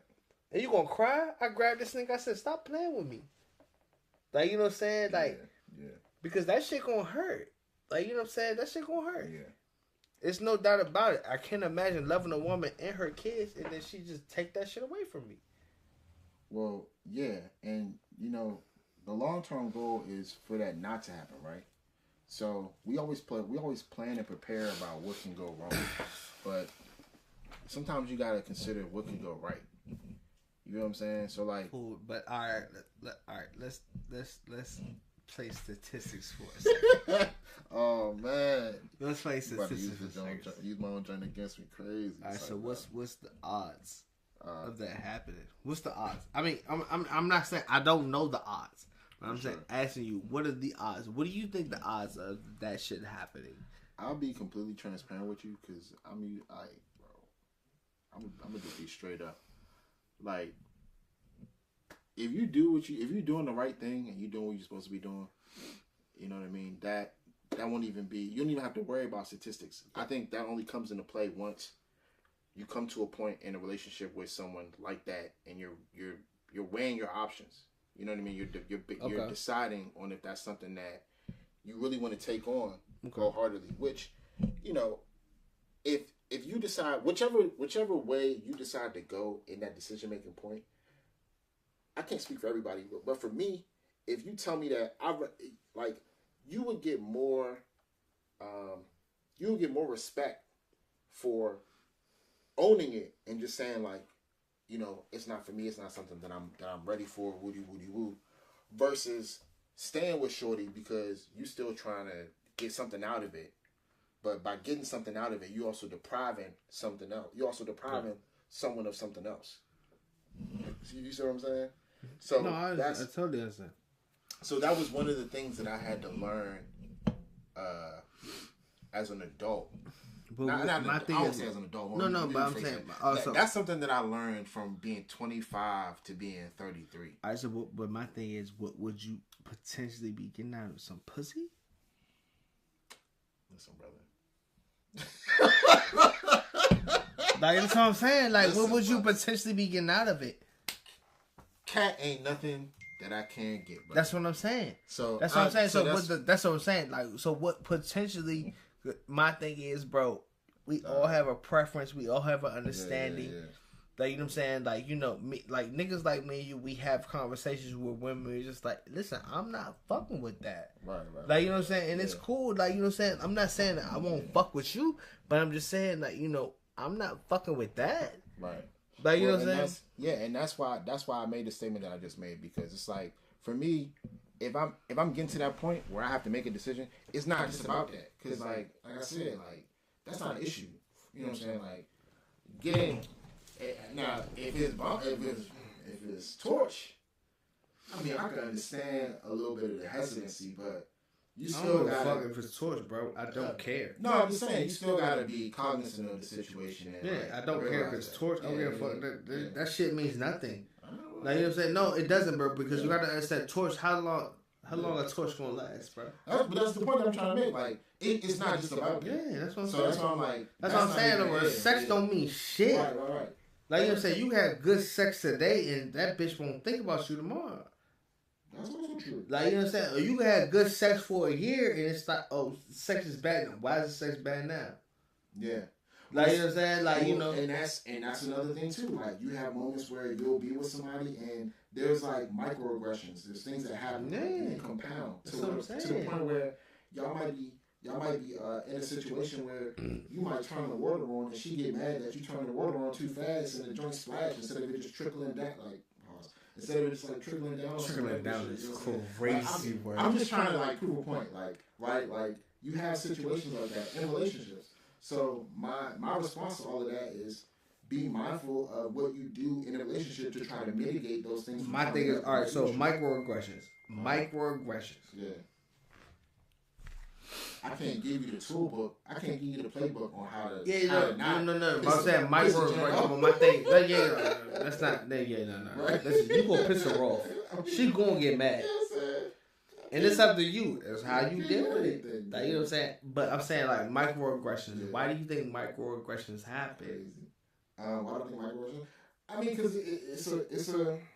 Do you think it's a long-term thing? It's a long play thing? Do you think it's just like something that's just like, she's like, oh, I fuck with him, but I don't fuck with him on this shit. Like, what do you think microaggressions are? It's not even that. Microaggressions really come down to, like, somebody who, and like I said, I don't want to speak for everybody, but this is just what I've experienced in my life. Microaggressions really come from when somebody that they see you in a certain light and they like you, but the things that you do, they don't favor, and they can't find a way to explain that to you. So they let it keep going until it gets to a point where eventually it boils over, and then they speak their mind. Which to me, that's because, like, yet again, that essentially the 3 strike was essentially what my microaggressions were. You know what I'm saying? So, like, with that being said, I always tell people when something happens, don't let too much time pass in between. Like, yeah, for sure. I would, you know what I'm saying? Like, I used to, like, stuff would happen with me and somebody that I'm dating, and I would like let some days go by before I respond back. Really? And then I mean, because that's just the kind of person that I am. Nah, I say yeah. Listen, that's just the kind of person that I am because I need that time to process my thoughts. I need to make sure that I'm not responding. No, I understand exactly what you're saying. You know what I mean? And I used to be like that, and then I got to be like, bitch. Fuck, yeah. like, you know what I'm saying? Yeah, I got you. You know. Yeah. But so I guess where do you think that comes from? Like, you know what I'm saying? Like, you know, microaggressions.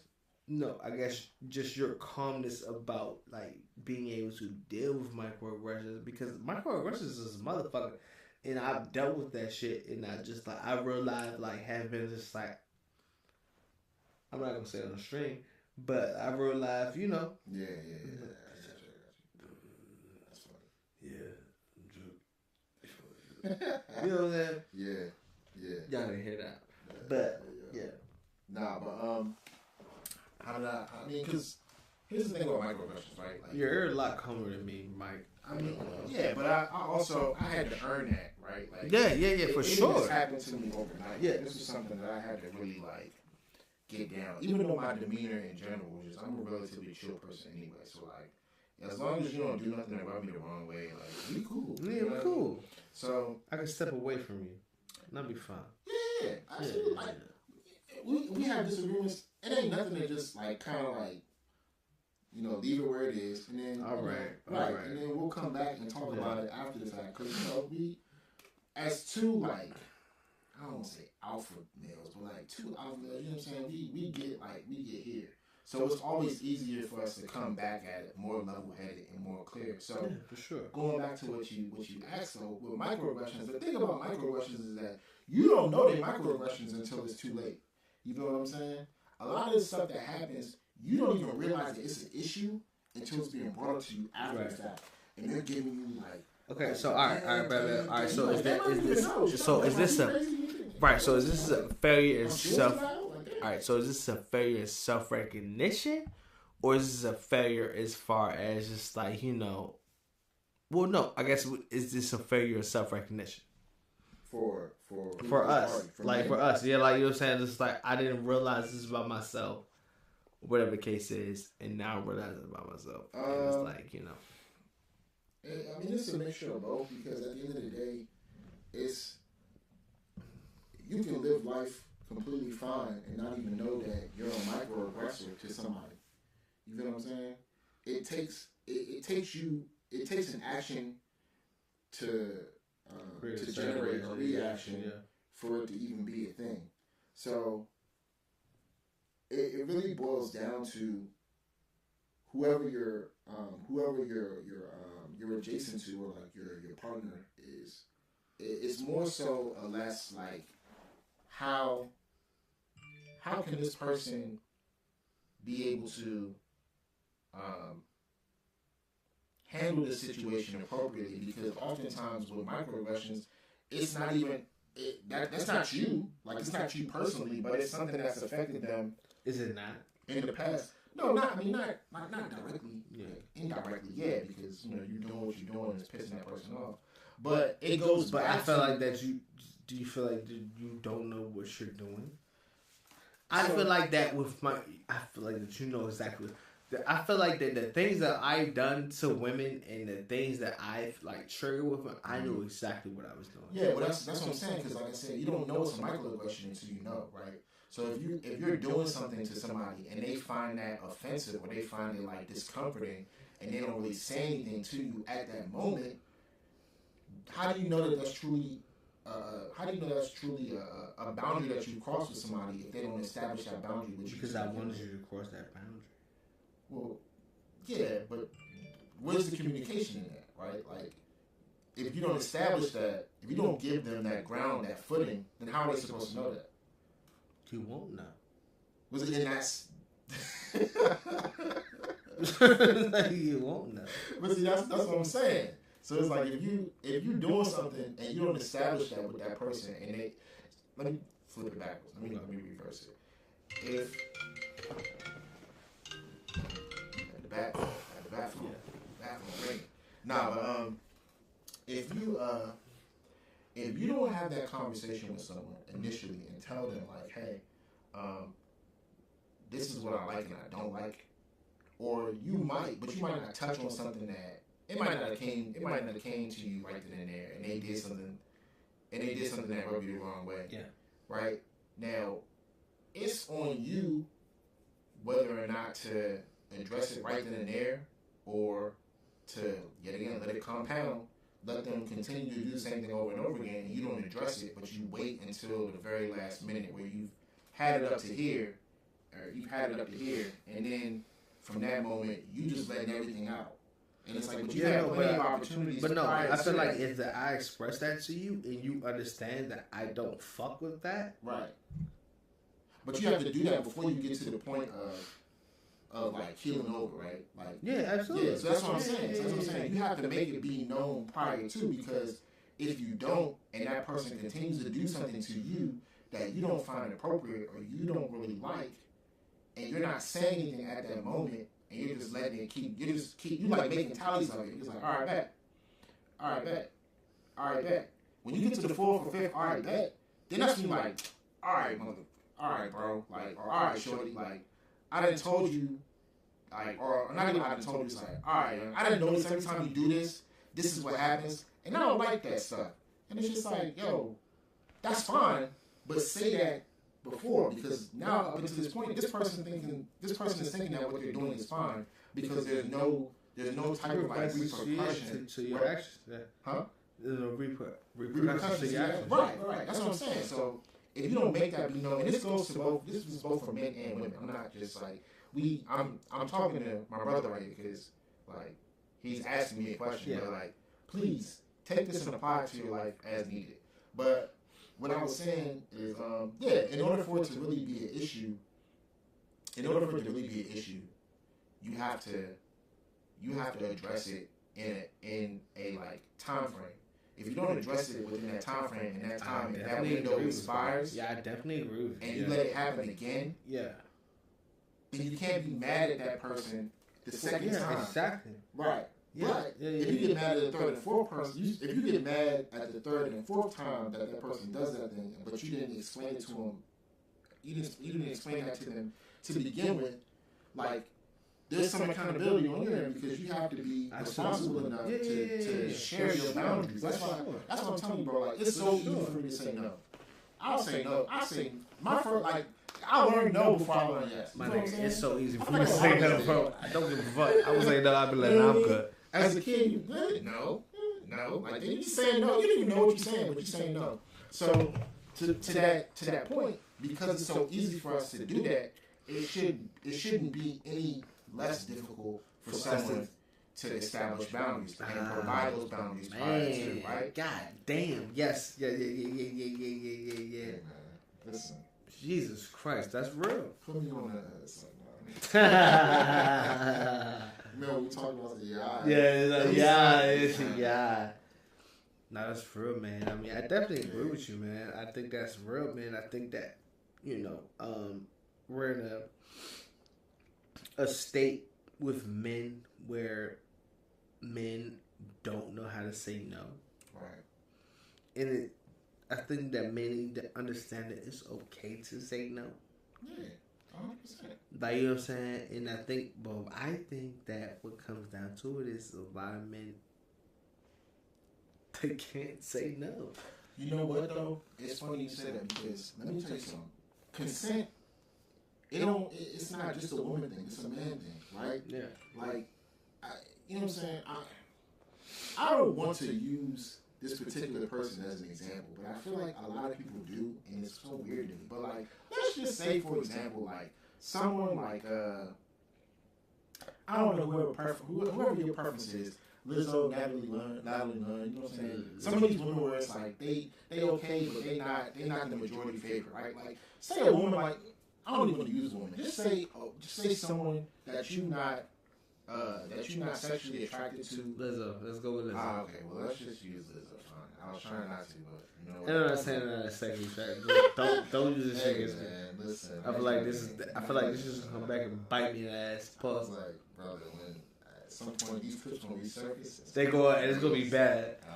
Lizzo, you're beautiful. She's great. She's a beautiful woman. Extremely talented. Yeah, yeah. But no, so let's just say. Well, would I? But not. Never mind. Listen, I'm not making a good argument for myself. Hey, man. All right, I've seen worse. But listen, so like, say you are with someone or you see someone and they approach you and what they're doing is not that like favorite, like you're not really banging with it, right? Like you would say no, right? I have before. Yeah. Right. So what changes the situation? The fact that you have somebody who's like extremely attractive in front of you and you're like, damn, like this shorty is shy, yeah. Like that shouldn't be the only thing that's. So I'm gonna say what changes that shit is your level of maturity. Okay. Because I've had, and I talked about this on me and Dad's first podcast. I've had a woman where I went out with her and she was gorgeous, motherfucker. Shit. Hold up.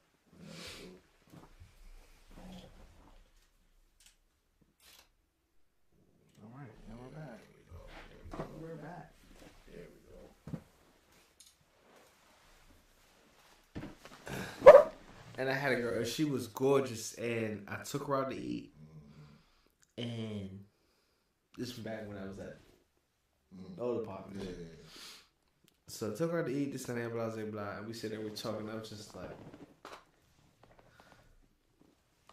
this bitch is a fucking airhead. Like, you know what I'm saying? Like, and we get back, you know what I'm saying? We get back, and she's just like, oh, so what you about to do? I said, I'm about to go upstairs and go to sleep. And she was just like, oh, so you're not going to buy it? I was like, no. She's like, well, so our night ends here? I said, yes. And she couldn't believe it that I turned her down. Yeah. But then at the same time, I'm sitting here, I'm like, bro, you gotta understand, like, I'm in my 30s. I have no children. I have a good job. I have a car. I have my own shit. Right. Like, you know what I'm saying? Why risk the chance Does you look good? Right. No. That's what I'm saying. Yeah, that does not matter. That does not play, like, you know what I'm saying? That does not play a factor in the shit that happens. Oh, because you look good. No. Like, bitch, I'm like, bitch, you have nothing about you that I'm attracted to you. Right. Like, you know what I'm saying? Like, mentally wise. Like, yeah, physical, yeah, I was attracted. I definitely would have hit Shorty. Yeah. But at the same time, I'm just like, nah, I'm good. And Shorty, she said, are you serious? Right. I said, I believe it. yeah. She was like, nobody's ever turned me down before. I was like, well, listen, hey, the first time for everything. Yeah. Like, you know what I'm saying? I'm like, bro, I'm going upstairs, bro. I'm going to sleep. Like, you can't come with me. Right. Like, you know what I'm saying? Because I'm like, bro, at the end of the day, you start thinking, like, all right, step up, boom, I hit this Shorty, boom, boom, boom. I step up. Oh, man, now this is my baby mother. No, I'm not doing that. I got the privilege, I got the opportunity, you know what I'm saying, to not have to go through that. So why would I voluntarily put myself through that? Right. Voluntarily. Like, you know what I'm saying? It's like, oh, yeah, you look good. It's like, oh, all right, cool, this, that, and the other. Then, you know how women are. You hitting the, she get the talking that in your ear. You like, oh, man. Yeah. You know what I'm saying? Bang, bang, bang. Next thing you know, you like, damn, I'm a dad. You're like, damn, I'm a dad. Like, no, I'm not doing that. I said, no, I'm cool. And she couldn't believe it. Shorty said to me, this is the first time I've ever been turned down by a guy. Yeah. I mean, bro, Shorty, like, I don't care. Like, that's not something that intrigues me. Right. Now, if you came to me with some, like, you know what I'm saying? I'm not going to say no deep conversation, but just conversation that we could have vibed off of, and I'm like, damn, I'm fucking with this. I'm feeling this. Like, you know what I'm saying? Then, yeah, it would have been a lot different. Yeah. But it's just like, your whole conversation, I was just like, this woman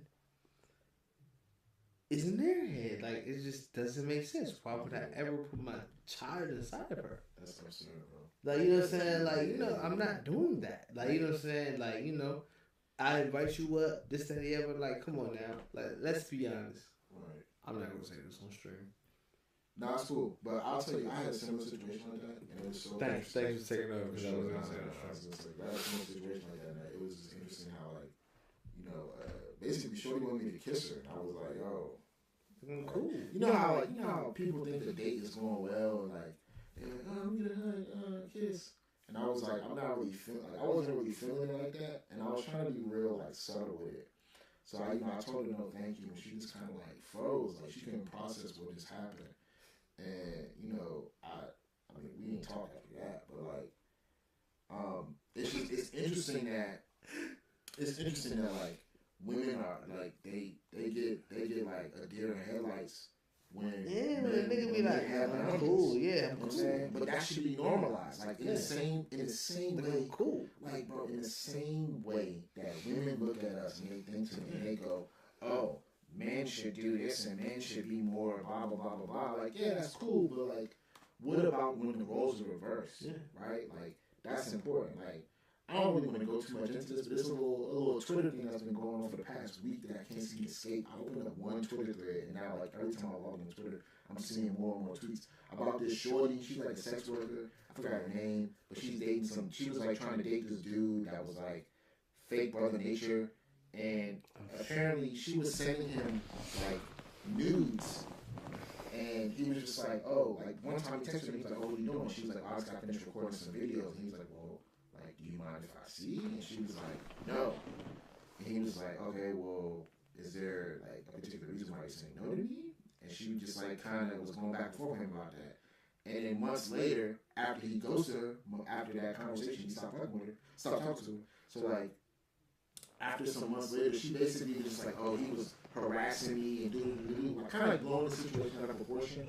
And then once Cuz came back and was like basically telling his side of the story with the receipts, everybody's tone on the situation shifted. And I feel like that's absurd that even had, like, the fact that he even had to come out and post personal conversations between him and Shorty as he's some sort of public official or like public, you know what I'm saying? Like, bro, you're Twitter famous. You're not even a real celebrity, bro. Like, the fact that you have to, the fact that men have to constantly go behind the situation and be like, no, like, I'm not as crappy as you guys make me out to be. Like, yo, you know what I'm saying? Like, there's a lot of guys who are pretty foolish, dirtbags, and like they need to be thrown under the jail for sure. But in situations like that, it's like, you know, mess up this man's livelihood. You know what I'm saying? Just because you didn't take the time to really think about the fact that he asked you a question and you kept going instead of holding firm on your boundaries and telling him how you feel. Like, that's the point I'm trying to make. Like, if it was a man that did that, oh, bro would have got crucified for even posting that. Yeah, but she did it, and everyone took her side until my man came back with the rebuttal, and energy started to shift a little more to him. So it's like, you just gotta be. You gotta be careful. You gotta be careful. And you gotta just, I think there needs to be a, like, when I say lower expectation, I don't mean to the gutter, but like, everybody has their expectations so high, so astronomically high. For what? It doesn't even make any sense, because we're all the same. Like, we're all on this earth. We all basically do, and we live in a dwelling. We eat the same foods. We drive motor vehicles. We crap the commodes. You know what I'm saying? Like, we all drink the same water that's coming from the same place. So it's like, what is the dynamic with this, like, classist, like, oh, like, I'm better than you, or like, because I feel like, oh, because I have a title, I feel like everybody should like, no, like, give that person the same respect you want. Like, it's really that simple. You treat people how you want to be treated, and that comes with expectations too and your boundaries. If you want somebody that is going to be truthful to your boundaries, you need to be proactive and show them what that looks like. If you don't, and this isn't going back to our conversation, I'm just saying, generally speaking, if you don't, you can't be up in arms when somebody isn't well aware of how you feel or where you stand on something, instead of allowing them to try and figure it out. Because, I'm going to tell you what, not everybody's freaking smart. Just can't read minds. All right. So, you know what I'm saying? Do that much. That is the least amount of work you have to do in a relationship to make things relatively amicable. You know what I'm saying? Because without that piece of information, you have nothing to stand on. Y'all have nothing to foster or nothing to build on without that type of foundation. So, you know what I'm saying? That's really what it comes down to. It does. You know what I mean? It does. You know what I'm saying? So, but I don't know how much time we got left too. Oh my nigga, listen, we got as much time as we want. I understand what you're saying. Yeah. Just like, you know how they say, cocaine's a hell of a drug. This is a hell of a drug, my nigga. Oh, for sure. And that's, the crazy part about that whole situation is they was pen pals, bro. They was in like 2 different parts of the country. Yeah. You know what I'm saying? Like, that, bewildering. Does not show the power of it. So nuts. Just the allurement. But my thing is, it's like, when you get people, you know what? I'm gonna let this shit go because I don't even really want to say what I want to say because it's gonna be fucked up. I feel you. It's not gonna be fucked up, but it's just like it's gonna be true, super true. Yeah. You know what I'm saying? Yeah. I mean, really quick, like, I feel like we didn't even get a chance to really talk about what's been going on throughout the week because we did. You know what I'm saying? That young, bright, intelligent black man. Keith Lee. I don't even know who he is, to be honest. For real? Nah, I don't know who he is. I feel like that's everybody's thing now. Like, everybody want to be a food critic. I feel like Keith Lee really kicked it off. You know what I'm saying? And did he? Yeah, low key, he did. Like being a real, like, food critic for, like, our type of restaurants, our type of food, you know what I'm saying? Like, I feel like he really started it to the point where people, like, are they doing parodies of him, which is wild. But, you know what I'm saying? He did, like, I think he did one in California. He did a food tour in California. He did a food tour, in ATL. I think he did New York, too. Mm-hmm. And now he's at the DMV, so he's only been to a couple spots. But I find it interesting how basically his whole take on our food culture is that everything has alcohol. Like, everything's literally like, all right, come here, we got drinks, you know what I'm saying? Everything's bottomless topless, whatever, like woody woo, which to me is an interesting take because like why did it have to take somebody from the outside in to realize that like Here? our whole culture, our whole nightlife culture, our whole cuisine culture has shifted since the pandemic, right? For sure. Like you look at these establishments where they was doing like to go margaritas and like drinks and stuff like that. Carolina Kitchen. Right. They still doing it. But They are? I don't know if they are now. I mean like some of the other places are, but Yeah, for sure. now it's too many to name. But you know what I'm saying? Those places are still doing that type of stuff. And it's like it's crazy how as like a city, that's our thing. Like we have brunch, we have like we're known for brunches and we're known for day parties. You know what I'm saying? Like Absolutely. that is it's cool, but also it's not though, because it's like where are all the real like food places? Like I look at like he did a spot called Dukem, which you know what Dukem is, right? Mm-hmm. Yeah. Like if y'all don't know where Dukem is on the corner of like I forgot the name of the street, but it's off U Street and it's on the corner street. And like the restaurant is next to Apple Lounge. That's how I remember it. Oh yeah, that's just right on the corner. Yeah. So you see that, you know them two, they together like that. Yeah. I never personally been in the Dukem because every time I gone there, I just never really like. And the vibe ain't really then they seem got, like. right across the street is what? The 7-Eleven. Nah. Which you mean? That's at the corner of Amsterdam and Alero. no, Alera's a little bit down, further down the street. Oh man, he said I've been in U-Stream like a brick. What? No, I was just saying. That's really what I want to touch on just for a moment. It's like it's just interesting how the dynamic of our culture, our like eating, like going out to eat and like partying and all that stuff. Everything's like drink related. You know what I'm saying? Or like fucked up. Yeah, or like sucks. It sucks because we don't really have any nice food spots. A lot of food spots that we have are more so catered towards transplants and people that are out of the city that come into the city and they live there like woo. Yeah. Like that's cool and all, but I really want to see more like places geared towards, because this kind of goes back to the DMV Foamposites talk we was talking about. Nah, for sure. Like I want to see more culturally like exclusive or inclusive places that aren't a product or isn't a byproduct of gentrification, right? Like that's what I know a lot of these places are being phased out because of gentrification. Yeah, but ultimately, I want the places to come back, man. I want some of the places to like not come back, but like I want some new places to emerge that still keep the soul of the city, because Chocolate City, I feel like Chocolate City. that shit ain't Chocolate City no more, but that shit been Chocolate City before. That's why, you know what I'm saying, this with a damn LA cap on, but you know what I'm saying?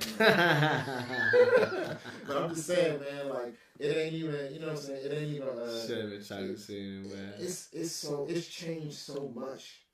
It's changed so much in the past 10, 15 years. It's crazy. Yeah. You know what I mean? Like, it's unfortunate.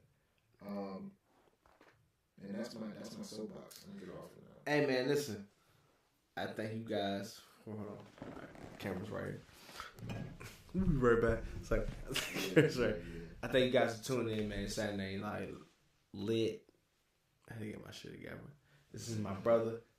Tell them where to find you at. So you can find me at MYCKMNDY. Twitter. Yeah. Instagram. YouTube. Right. I'm on Apple Music. Yeah. Spotify. Tidal. That's right. YouTube. Check it out. Napster. Everywhere. Oh shit. We still got Napster. These are all that iHeartRadio. My stuff be playing. I got an album coming out. I wish I could play y'all. Like I wish I could just send that junk to y'all. I got an album coming out. I still haven't finalized the title of the album yet. If it's Thank You So Much, it's Thank You So Much. If it's Tracy's Son, it's Tracy's Son. But just know one of those two will be the title. That's his mom. Yup. Mm-hmm. You know, so I usually keep it with me where I go, but I didn't bring it with me today. Fuck around, I might be on that bitch too. You never know. Yeah, 100%. Hold on, let me real quick. Well, then run some shit for their head. Yeah. I mean, just so y'all know, this this is the album right here. Right? There it is. Like it's here. Can we It's- scroll? No, we can't. You can't really zoom in, but You can see it. this is the album right here. So I'm not BSing y'all. I've been talking about album on the way for a minute. Yeah. 2021 was my last drop, and a couple songs from the EP are on this album finalized. So yeah, just know it's on the way. I ain't gonna lie, y'all. We probably about to go get some food because the nigga starving. Oh yeah, let's do that. Yeah. I had a salad before I got here. Starving, bro. Salad ain't gonna do it. Starving. Nah, definitely. But we love y'all, man. And like I always say, you know what I'm saying? Never motherfucking forget to like, comment, share, subscribe. This is Saturday Night Lit with my brother. And we in this bitch. And we gonna be right back at y'all. Yeah. I'm trying not to curse you too. Please don't ban me. But we love y'all. Thank y'all for tuning in. And we are out this beat.